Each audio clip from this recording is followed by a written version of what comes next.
business opportunities emerging in rural India. Speaking of business opportunities, here's another one, the business of preschools and play schools. Now, a lot of us went to a play school when we were young, but very often it was in the neighborhood, run by somebody who lived within the neighborhood, in a part of their house perhaps.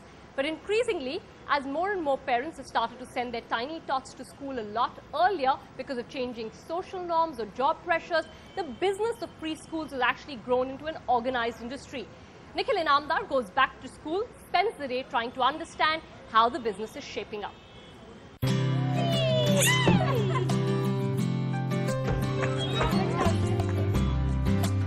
Every day, hundreds and thousands of tiny tots pack their little bags, put on their little uniforms and hop across to attend a neighborhood preschool or play group.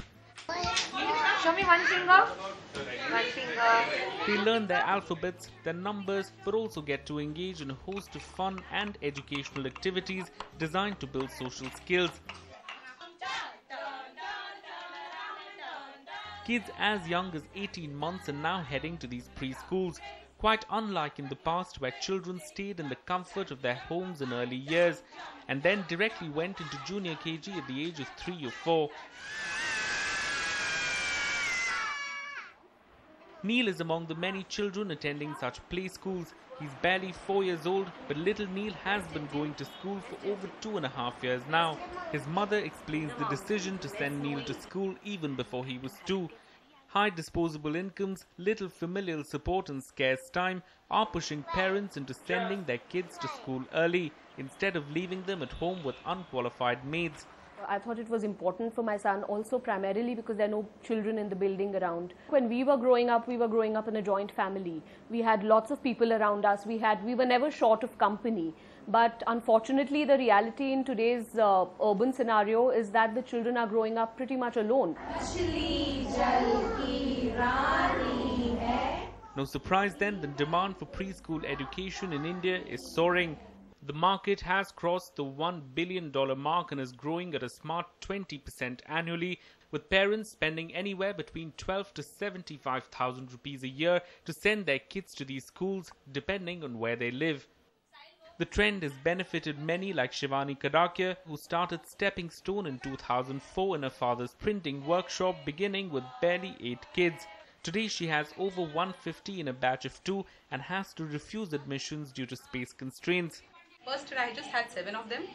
Second year I got a little bit better response where I got 43 of them. And the third year I got 151 plus. And from third year till today I'm getting 150 plus on them. It's the huge change in our social media and virtually no regulation for the sector that's ensured that the market explodes, as anybody with some space and little or no infrastructure can set up a play group, resulting in a fragmented market. Over 85% of the preschool education space is still dominated by neighborhood standalone players, with the organized sector constituting less than 15% of the share. But as more and more parents demand quality and accountability, the share is expected to increase to 25% in the next few years. And it's this opportunity that organized players like EuroKids, Kidsy and the Treehouse Play Group are tapping through a mix of both self-operated and franchise schools. Treehouse is one of the larger, more prominent operators of preschool, and their heady growth tells the story of the industry. Treehouse first started in 2003 in a single branch. Until 2007, they remained a small player with just about 12 branches. But since then, increased demand for such schools has allowed Treehouse to expand to over 300 branches, a number they hope to double over the next 3 years. This success also allowed them to raise a total of 97 crore rupees through private equity placements, followed by another 120 crore rupees raised through a public offering.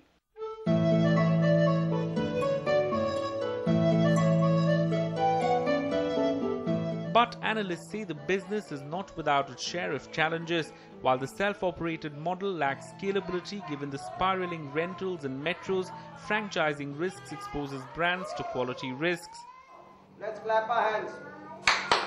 Rajesh Bhatia, the founder of Treehouse, accepts that there are some challenges but feels that there are ways around this. Treehouse, for instance, has chosen the middle path, with 80% of their centers being self-operated and the rest given out to franchisees. We could get 100 franchisees any single day we want to open it up.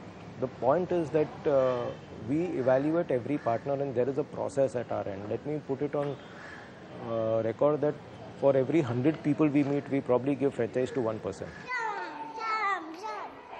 Despite the challenges, the opportunity is large, penetration is low, and there is a massive scope for growth beyond urban centers into Tier 2 and Tier 3 cities. The gross enrollment ratio of kids into preschools is still below 10% in India as compared to over 75% in developed markets like the US. And that means competition is going to heat up with even international players looking to make inroads into this market. A lot of new boutique players also are coming into the scene, as well as there are quite a few entry of foreign players like Rumi Kids, like Knowledge Universe, which is the largest preschool education player in the world. It's no child's play, this kid's business, but as India prospers, things are looking only more bright and exciting for the sector. However, with the government now mulling more regulation and parents becoming more and more discerning about quality, experts believe there could be a wave of consolidation that would hit the sector as the market matures. In Mumbai, Nikhil and Radha, NDTV Profit. India's #1 news app just got even better. Download NDTV's new app. Fully optimized for retina display. Full screen view. Faster response time. And Sudoku. NDTV's new iPad app. Download now.